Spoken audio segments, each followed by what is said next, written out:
Hello बच्चों, चलिए प्रश्न पढ़ते हैं। सामान्य संयोजन के लिए एक सरल सूक्ष्मदर्शी की आवर्तन क्षमता 5x बताई गई है। एक व्यक्ति का दूर बिंदु 40 सेंटीमीटर है और वह सिलेरी मांसपेशियों को न्यूनतम संपीड़न देते हुए इस सूक्ष्मदर्शी का उपयोग करता है। उसके लिए एक सूक्ष्मदर्शी की आवश्यकता कितनी होगी? तो देखिए बच्चों, एक स्वस्थ नेत्र से देखने के लिए सर्वप्रथम यहाँ पर बच्चों मुख्य अवधारणा की चर्चा करते हैं और बच्चों मुख्य अवधारणा में समझते हैं इसके मुख्य बिंदु।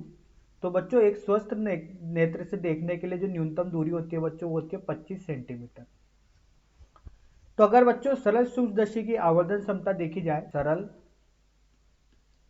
सूक्ष्मदर्शी की अगर आवर्धन क्षमता देखी जाए, ठीक है, तो ये आवर्धन क्षमता होगी बच्चों m बराबर होगा बच्चों d बटे एफ के। बच्चों यहाँ पर इस सूक्ष्मदर्शी की फोकस दूरी होती है d, न्यूनतम दूरी होती है एक स्वस्थ नेत्र की। अब देखिए बच्चों क्या होता है, समय के साथ बच्चों जो नेत्र होते हैं वो क्षीण हो जाते हैं और उनकी जो सिलेरिया मांसपेशियां हो जाती है उनमें क्या हो जाता है, संपीड़न हो जाता है। तो बच्चों यहाँ पर दूर बिंदु होता है वो परिवर्तित हो जाता है, ठीक है।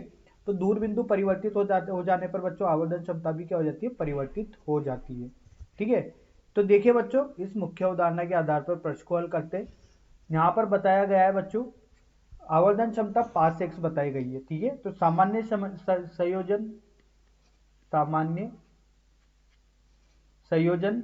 संयोजन की दिशा में देखी जाए, ठीक है, तो यहाँ पर देखिए क्या होगा, ये होगा सरल सूक्ष्मदर्शी की आवर्धन क्षमता, सरल सूक्ष्मदर्शी की आवर्धन क्षमता ये होगी बच्चों m बराबर d बटे एफ के।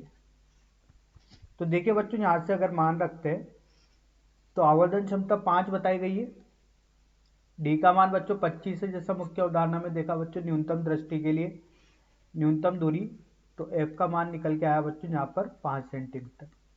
मतलब यहाँ से बच्चों ये बात समझ में आ गई है कि सामान्य संयोजन के लिए एक सूक्ष्मदर्शी की जो आवर्धन क्षमता के लिए यहाँ पर फोकस दूरी होगी कितनी होगी, 5 सेंटीमीटर। अब बच्चों दूर दृष्टि के लिए बात करें, ठीक है, जिसमें बच्चों यहाँ पर दूर बिंदु परिवर्तित हो जाता है। तो दूर दृष्टि वाले व्यक्ति के लिए सूक्ष्मदर्शी की आवर्धन क्षमता, सूक्ष्मदर्शी की आवर्धन क्षमता ये होगी m डैश बराबर d डैश बटे f। बच्चों अब दूर बिंदु भी परिवर्तित हो जाएगा। तो देखिए बच्चों यहाँ पर अब दूर बिंदु का मान दिया गया है 40, तो यहाँ से m डैश होगा बच्चों 40 बटे फोकस दूरी 5 आ चुकी है, तो ये होगा यहाँ पर 8 सेंटीमीटर में होगा बच्चों, ठीक है। तो बच्चों नहीं, माफ कीजिएगा 8, तो m डैश का मान निकल के आया बच्चों 8।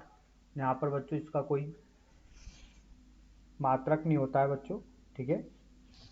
तो देखिए बच्चों यहाँ से देखते हैं उसके लिए एक सूक्ष्मदर्शी की आवर्धन क्षमता कितनी होगी, तो वो कितनी होगी बच्चों, वो होगी m डैश बराबर 8। तो बच्चों यही अपने प्रश्न का 8x बोल देते, तो यही अपने प्रश्न का उत्तर है। आशा करता हूँ आपको यह समझ में आया होगा। धन्यवाद।